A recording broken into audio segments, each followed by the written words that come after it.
Bonjour à tous, je suis April de la chaîne Dans les yeux d'April et sur cette chaîne je vous parle d'autisme et de TDAH.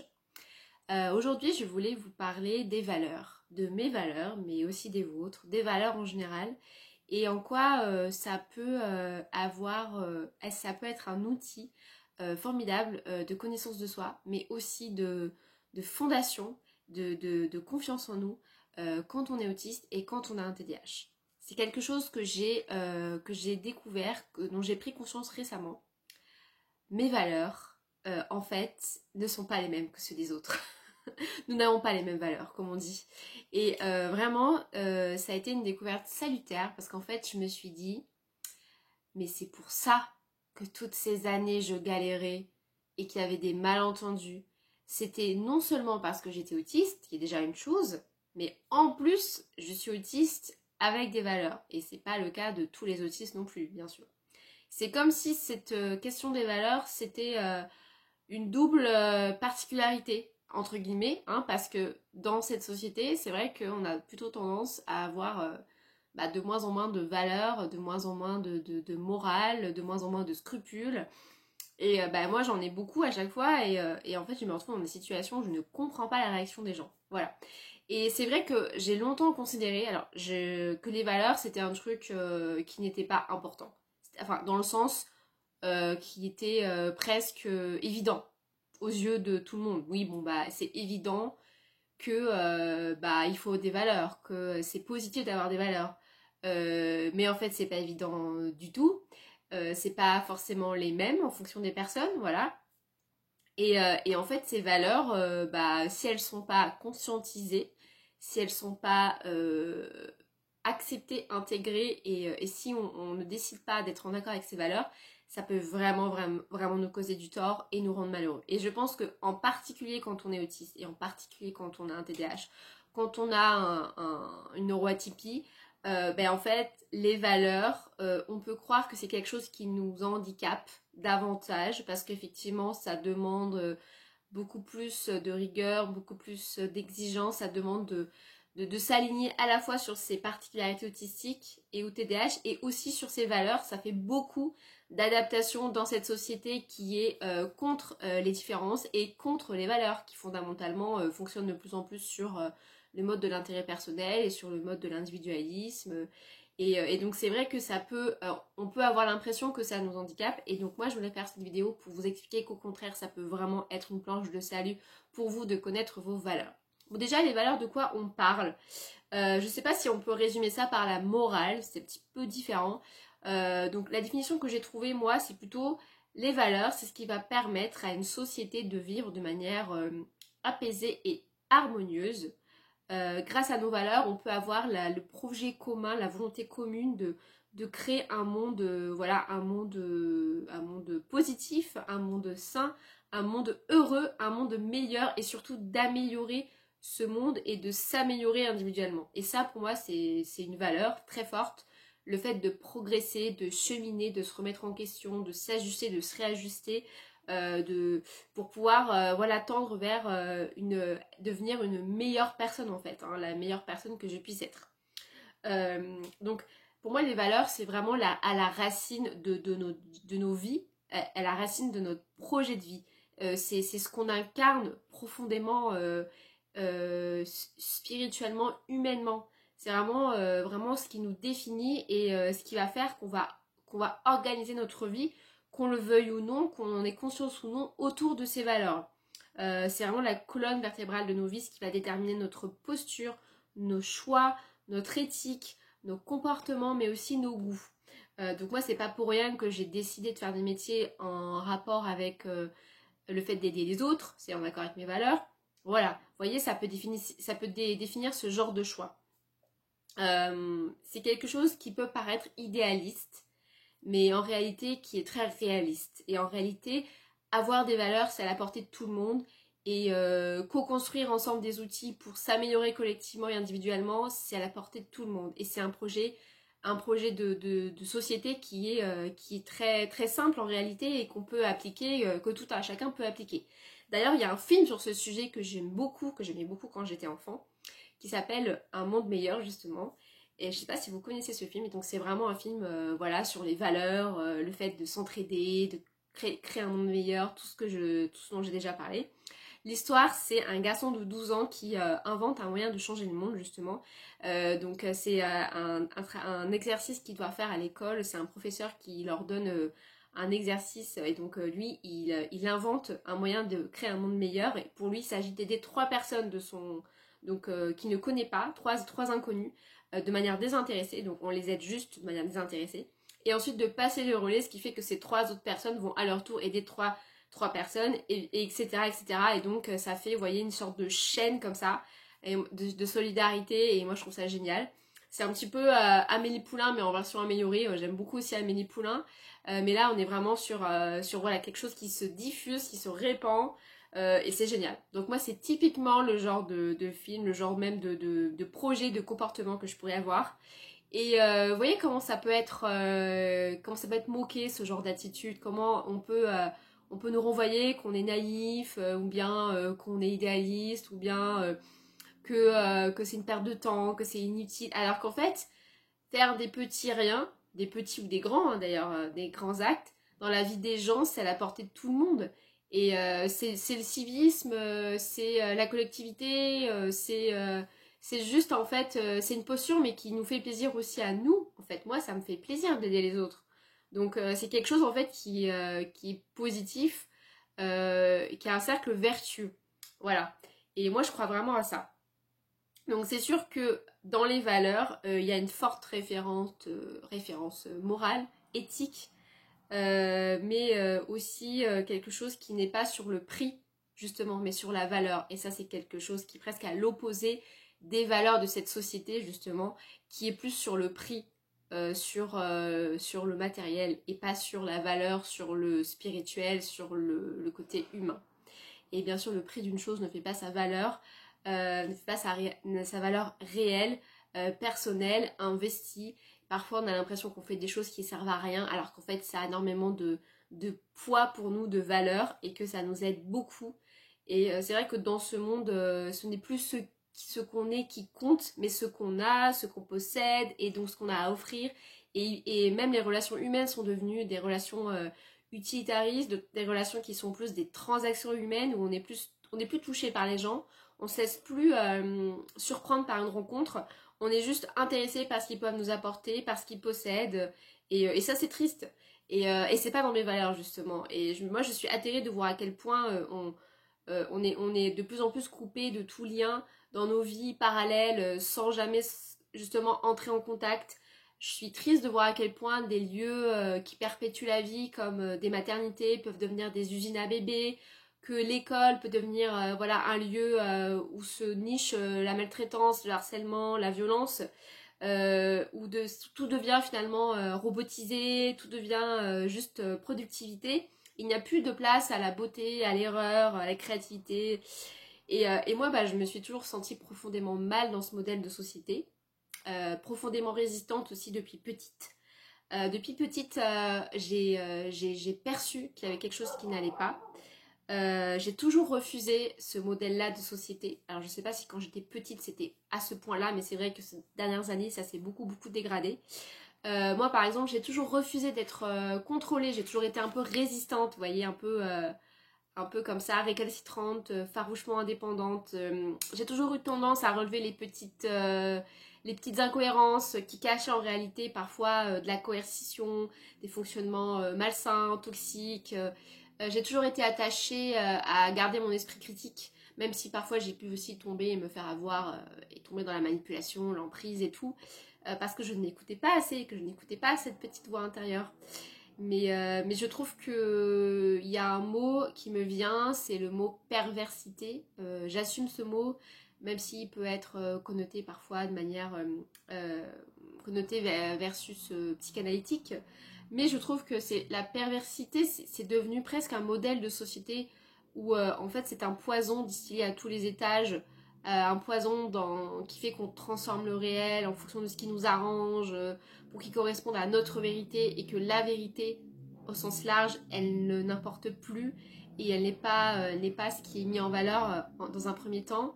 la façon dont on détourne le sens des mots aussi, et ça c'est quelque chose qui me, qui me révolte parce que moi j'ai toujours été attachée à la vérité, à comprendre les choses, comment fonctionne le monde, comment fonctionnent les rapports humains et aussi à les mots, à utiliser les mots avec le plus de justesse possible. Hein, parce que comme dit la citation, mal nommer les choses, c'est ajouter au malheur du monde. Donc moi je voulais ajouter au bonheur du monde parce que c'est ça, c'est mes valeurs, quoi, c'est mon projet de vie. Et donc contre tout ça, bah, les valeurs, ça a toujours été quelque chose contre lesquelles je ne pouvais pas transiger. C'est-à-dire qu'aujourd'hui, j'ai l'impression que de plus en plus de gens, peut-être ont des valeurs, mais finalement se laissent happer par autre chose. Et je sais pas ce que c'est un chant des sirènes. Et du coup, finalement, ne se décentrent de leurs valeurs. Et moi, c'est quelque chose que vraiment, physiquement, je ne peux pas. Je veux dire, il y a des trucs physiquement, c'est pas possible. L'injustice, je sais pas, la violence, quelle qu'elle soit, c'est quelque chose, c'est tellement révoltant pour moi que je suis prête à me mettre parfois comment dire, en échec, en difficulté, à me créer des problèmes, à m'attirer des problèmes, vraiment. Parce que je ne peux pas supporter de voir ce que je vois, de comprendre ce que je comprends et j'ai envie de changer les choses, voilà.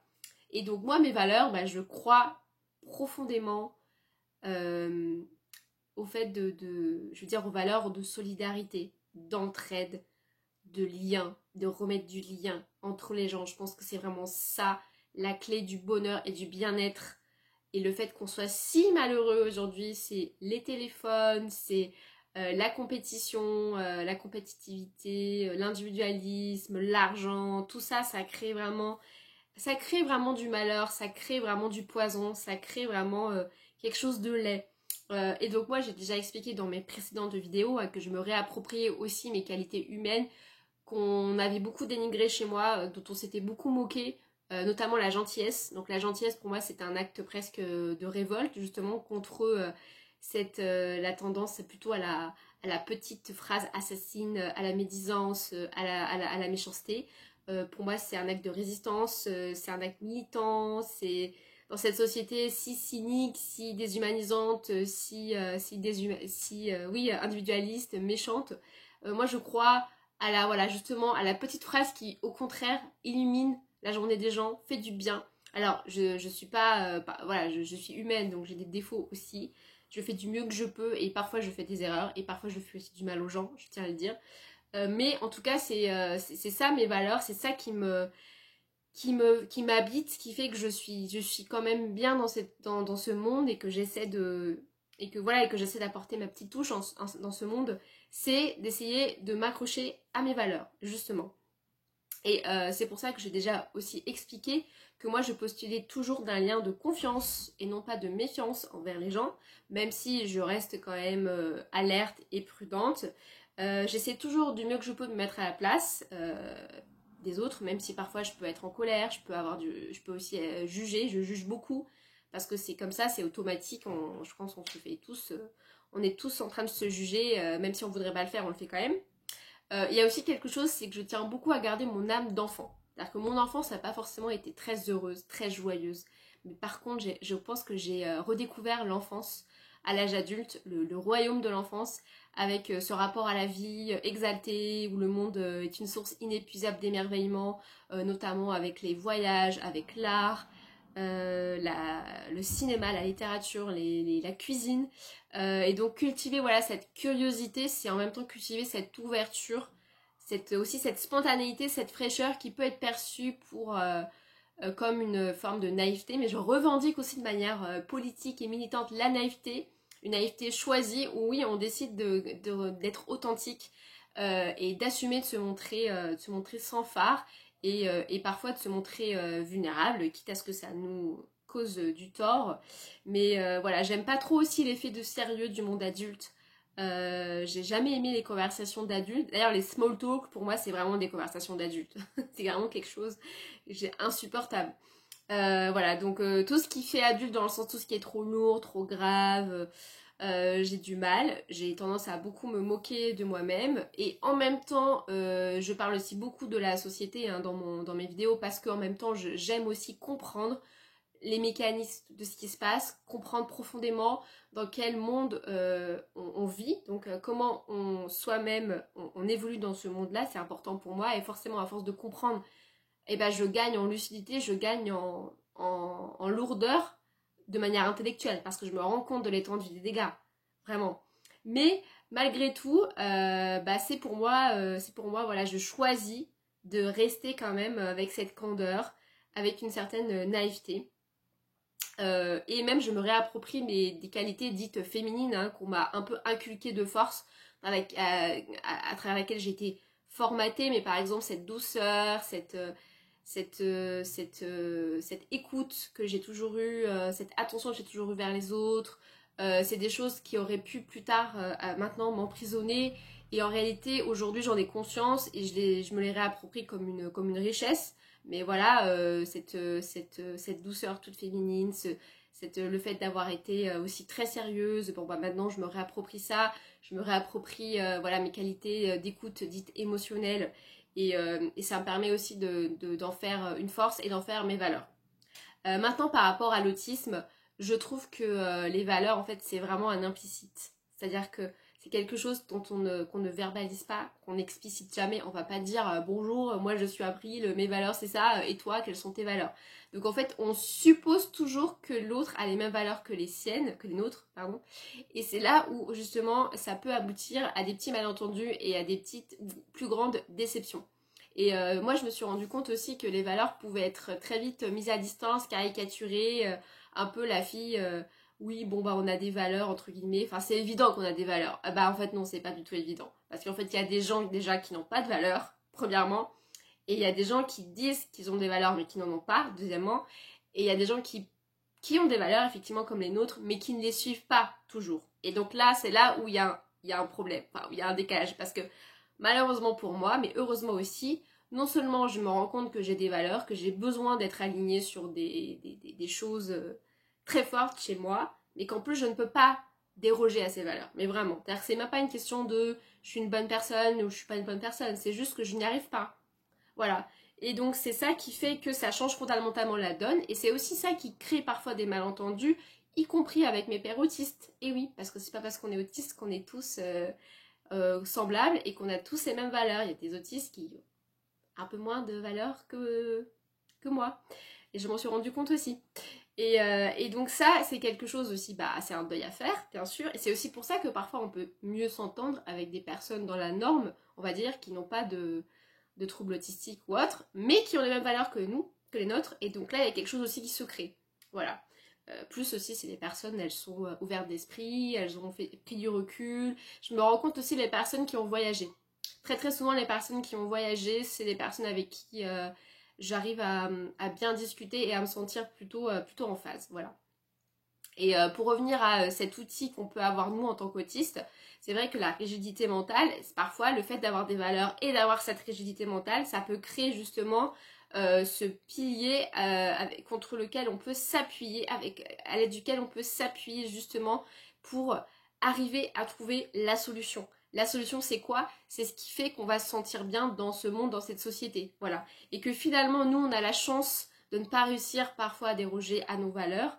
Parce qu'il y a finalement cette sensibilité aux autres, au monde, et en plus cette rigidité, et en plus cette sensorialité qui fait aussi qu'on est très touché, très impacté physiquement par le monde qui nous entoure. Ça peut aussi entrer en résonance avec des valeurs plus intellectuelles et plus spirituelles. Et tout ça, voilà, moi j'ai longtemps cru que les valeurs c'était accessoire, mais en réalité se poser la question de quelles sont nos valeurs, ça peut vraiment vous permettre de vous appuyer dessus et de trouver, parce que vous allez trouver, même si vous galérez, même si ça prend des années pour que vous trouviez votre place. Et grâce à vos valeurs, vous allez la trouver votre place. Et même si ce n'est pas des choix qui sont forcément évidents à faire, qui ne sont pas en accord avec les valeurs des autres ou avec le modèle de société qu'on essaie de vous inculquer de force, sachez que les valeurs, non seulement c'est une façon d'être un truc un peu développement personnel aligné avec vous-même, mais bon c'est vrai, et aussi c'est quelque chose qui va vous rendre heureux, et ça c'est pas rien. C'est-à-dire que faire des choses en accord avec ses valeurs, avoir des valeurs, parfois ça peut être lourd, parce que ça demande beaucoup plus d'adaptation que quelqu'un qui n'en a pas. Donc en plus on est autiste et en plus, bon parfois on a aussi le TDAH et d'autres trucs. Donc ça fait beaucoup d'adaptation. Mais en réalité on y gagne au change parce qu'on gagne aussi déjà en lucidité. On y gagne en rigueur sur soi. Et gagner en rigueur sur soi, ça fait que ce qu'on applique à soi-même, on va aussi l'appliquer aux autres. Donc en fait, si on est bienveillant envers soi-même, on va être bienveillant avec les autres. Et puis ça va être quelque chose qui va être un cercle vertueux. Et ça peut aussi nous donner une ligne directrice entre ce que je veux, ce que je veux pas. Et puis en fait, si on essaie de se suradapter, ça va pas. Ça va pas, parce que c'est pas en accord avec ses valeurs. Donc quelqu'un qui va pas respecter, qui va pas nous respecter, qui va trop nous en demander, bah c'est pas en accord avec nos valeurs. Et du coup, on part. On part, c'est pas un échec, c'est juste une erreur. Et puis on recommence. Et puis un jour, on va trouver. Voilà.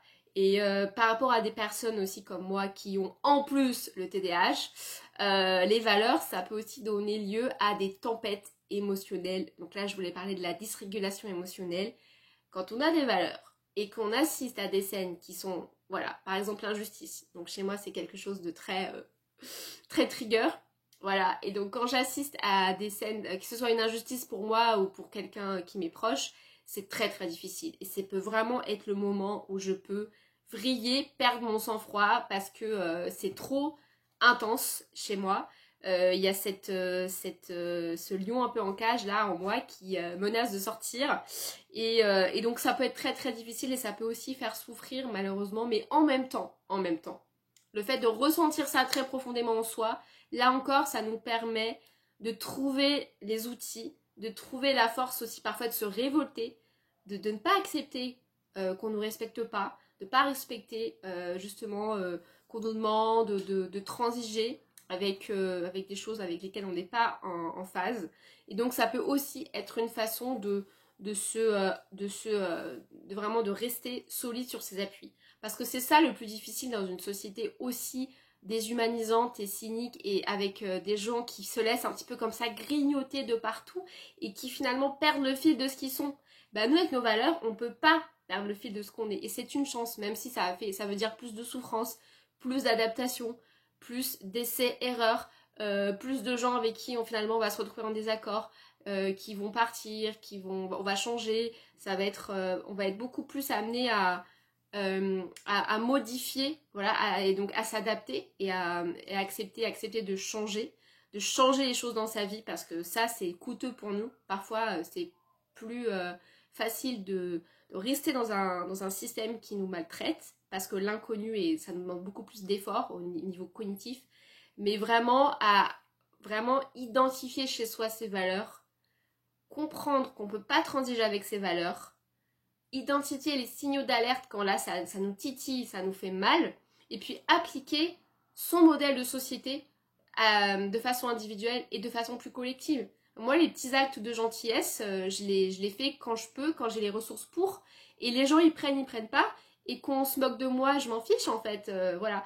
Moi, je refuse de tomber dans le jeu de la compétition, dans la dévalorisation, dans ce truc où on essaie toujours de rabaisser l'autre, on essaie toujours d'essayer de, voyez, un truc un peu un poison, quoi. Et moi, je refuse de tomber dans ce poison.